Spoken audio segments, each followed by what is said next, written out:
बहुत समय पहले की बात है।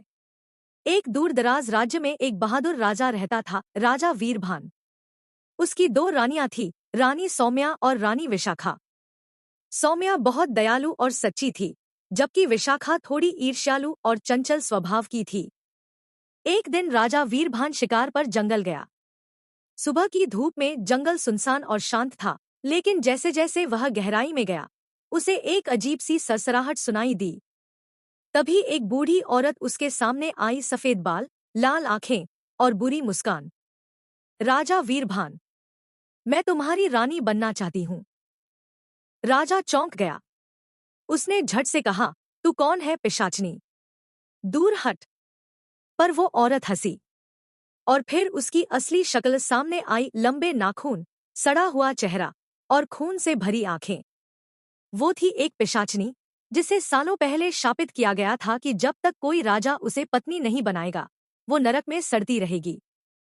राजा ने तीर निकाला और उस पर चलाया, लेकिन वो गायब हो गई, और उसकी हंसी जंगल में गूंजती रही। राजा किसी तरह भागकर महल पहुंचा, लेकिन वहां कुछ बदल चुका था। रानी विशाखा की आंखें लाल थीं, और वो बिना पलक झपकाए उसे घूर रही थी। रानी सौम्या ने धीरे से राजा से कहा, वो पिशाचनी अब महल के अंदर है, किसी के शरीर में। अगले ही दिन महल में नौकर चाकर गायब होने लगे। रात होते ही महल से चीखें आने लगी। राजा को अब समझ आ गया था, पिशाचनी ने किसी की आत्मा पर काबू पा लिया है। पर किसकी? और अब राजा के पास एक ही रास्ता बचा था, काली रात के अंधेरे में उस आत्मा को महल से बाहर निकालना। लेकिन वो कीमत क्या होगी? उसकी एक रानी, या उसकी जान? रात का समय था। महल में सब खामोश था, लेकिन दीवारों के पीछे से हल्की हल्की सिसकियों की आवाजें आ रही थी। राजा वीरभान ने अपने विश्वसनीय सैनिक को बुलाया और कहा, महल में कोई है जो इंसान नहीं है, उसे बाहर निकालना होगा। उधर रानी सौम्या एक पुरानी किताब में कोई रहस्य ढूंढ रही थी। तभी उसे मिला पिशाचनी को बाहर निकालने का मंत्र। लेकिन कीमत लगेगी, प्रेम की बलि। उसी समय रानी विशाखा ने राजा को अपने कमरे में बुलाया। कमरा अंधेरे में डूबा हुआ था। दियों की लौ नीली जल रही थी। जैसे ही राजा ने दरवाजा बंद किया, रानी विशाखा की गर्दन उल्टी घूम गई, और वो बोली, मैंने कहा था ना, मैं तुम्हारी रानी बनूंगी। और अब मैं बन गई। राजा की आंखें फटी रह गईं। वो रानी विशाखा नहीं थी, वो पिशाचनी बन चुकी थी। उसने राजा की गर्दन पकड़ ली, उसकी आंखों में झांकते हुए बोली, अगर मुझे अपनाओगे तो मैं इस महल को छोड़ दूंगी, वरना एक एक को नोच डालूंगी। उसी वक्त रानी सौम्या मंत्र लेकर पहुंची और जोर से पढ़ा, त्रिलोक विनाशिनी, रक्त पिशाचनी, अब कर बंधन त्याग। एक तेज चीख गूंजी। रानी विशाखा की देह कांपने लगी।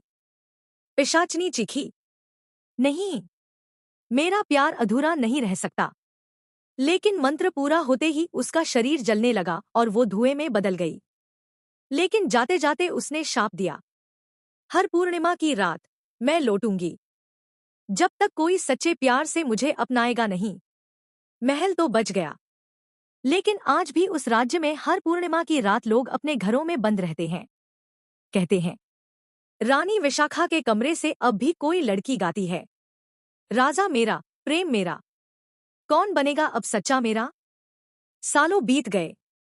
राजा वीरभान बूढ़ा हो चला था, लेकिन पिशाचनी का शाप आज भी हर पूर्णिमा की रात जिंदा था। एक बड़ी बड़ी आंखें, लंबे बाल और गले में वही निशान जो कभी पिशाचनी के गले पर था। रानी सौम्या ने उसे देखते ही पहचान लिया। ये तो वही है, वो लौट आई है। चंदनी ने मुस्कुराकर कहा, मैं यहाँ नौकरी के लिए आई हूँ, लेकिन लगता है आपको मुझसे डर लग रहा है। राजा ने उसे महल में जगह दे दी, लेकिन उसी रात से अजीब घटनाएं फिर शुरू हो गईं। नौकरों के गले पर दांतों के निशान मिलने लगे। महल के कुत्ते रात को दीवार की ओर भौंकते रहते।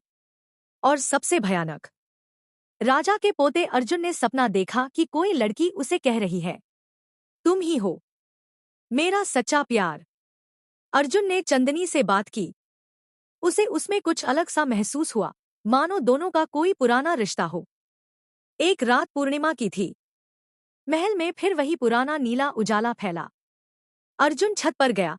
वहां चंदनी खड़ी थी, सफेद कपड़ों में, हवा में बाल उड़ते हुए। वो बोली, तुम मुझे अपना लो, अर्जुन, वरना वही होगा जो पहले हुआ था। अर्जुन डर गया। तभी रानी सौम्या ने पुराने तांत्रिक को बुलाया। तांत्रिक ने कहा, इस बार वो सिर्फ आत्मा नहीं, वो पूरा शरीर बन चुकी है। अब उसे हराने के लिए बलिदान नहीं, प्यार का त्याग करना होगा। अर्जुन ने अपनी आंखों में आंसू लिए उससे कहा, अगर तू मुझसे सच में प्यार करती है तो मुझे जाने दे। चंदनी की आंखों से खून बहने लगा। उसका चेहरा डरावना हो गया। लेकिन अगले ही पल वो मुस्कुराई। शायद यही सच्चा प्यार था। छोड़ देना जब पकड़ना आसान हो। और वो धीरे धीरे हवा में घुलकर चली गई। लेकिन आखिरी दृश्य में दूर जंगल में एक छोटी बच्ची खेल रही थी और उसने जमीन पर कुछ लिखा था, मैं फिर आऊंगी अगली पूर्णिमा को। और इस बार सिर्फ प्यार नहीं, पूरा राज्य चाहिए होगा। पूर्णिमा की अगली रात राजा वीरभान अब इस दुनिया में नहीं था। महल की बागडोर अब अर्जुन के हाथ में थी। लेकिन उस जंगल की बच्ची, जिसे किसी ने कभी गंभीरता से नहीं लिया, अब बड़ी हो चुकी थी। और आज वो लौट आई थी। नाम था राव्या। एक दिन राजमहल में एक युवती ने दस्तक दी। गहरे काले कपड़े, माथे पर एक चमकती हुई काली बिंदी और हाथों में अजीब सी किताब। उसने खुद को एक ज्ञान की साधिका बताया। अर्जुन ने उसे रहने की इजाजत दे दी। लेकिन रानी सौम्या को उस लड़की की आंखों में एक पुरानी आग दिखी। राव्या ने धीरे धीरे पूरे महल पर काबू पाना शुरू किया। मंत्रमुग्ध नौकर, सोते हुए लोगों के सपनों में चीखती आवाजें, महल के नीचे बनी पुरानी तहखानों से आती आवाजें, मुझे फिर से जगाओ, मैं इंतजार में हूं। राव्या हर रात छुपकर तांत्रिक विद्या करती। लेकिन उसका मकसद सिर्फ शक्ति नहीं था, वो पिशाचनी की आत्मा को वापस बुला रही थी, खुद में बसाने के लिए। एक रात उसने खुद को बलिदान कर दिया और उस आत्मा को अपने अंदर बसा लिया। अब वो सिर्फ राव्या नहीं थी, वो बन चुकी थी अंधकार की रानी। अगले दिन महल की दीवारें काली पड़ गईं। सूरज महल पर चमकना बंद कर चुका था। अर्जुन को अब सब समझ आ गया। यह सिर्फ बदला नहीं है, ये एक राज है जो सदियों से छुपा था। तभी रानी सौम्या ने अर्जुन को एक गुप्त बात बताई। राव्या दरअसल विशाखा की ही संतान है, जिसे जंगल में छोड़ दिया गया था क्योंकि वो शापित थी। इतना बताया उसने दीवारों पर लिखाया, अब न प्रेम बचेगा, न राज्य, अब सिर्फ मेरा शासन होगा। महल अब श्मशान जैसा लगने लगा था। फूल मुरझा चुके थे, दीवारें खून से सनी थी और आसमान पर काली घटाएं छाई थी। राव्या अब पूरी तरह अंधकार की रानी बन चुकी थी। उसकी आंखों में आग थी और उसके इशारे पर आत्माएं नाच रही थी। अर्जुन ने आखिरकार तलवार उठा ली। अब फैसला होगा, या तो तू बचेगी या मेरा राज। लेकिन राव्या हंसी, अर्जुन, तुम तो खुद भी अधूरे हो। क्या तुम्हें नहीं पता, तुम्हारे अंदर भी मेरा ही खून है। अर्जुन चौंक गया। रानी सौम्या ने सच बताया, अर्जुन, तू राव्या का जुड़वां भाई है, जिसे बचाने के लिए अलग किया गया था। अब ये सिर्फ युद्ध नहीं था, ये भाई बहन के बीच अंधकार और प्रकाश का अंतिम टकराव था। अंतिम युद्ध शुरू हुआ। राव्या ने आत्माओं की सेना उतारी। अर्जुन ने देव मंत्रों से बनी तलवार उठाई। महल जलने लगा, धरती कांप उठी और आकाश से लाल बिजली गिरी। अर्जुन ने कहा, मैं तुझसे नफरत नहीं करता राव्या, मैं चाहता हूं तू मुक्त हो इस शाप से।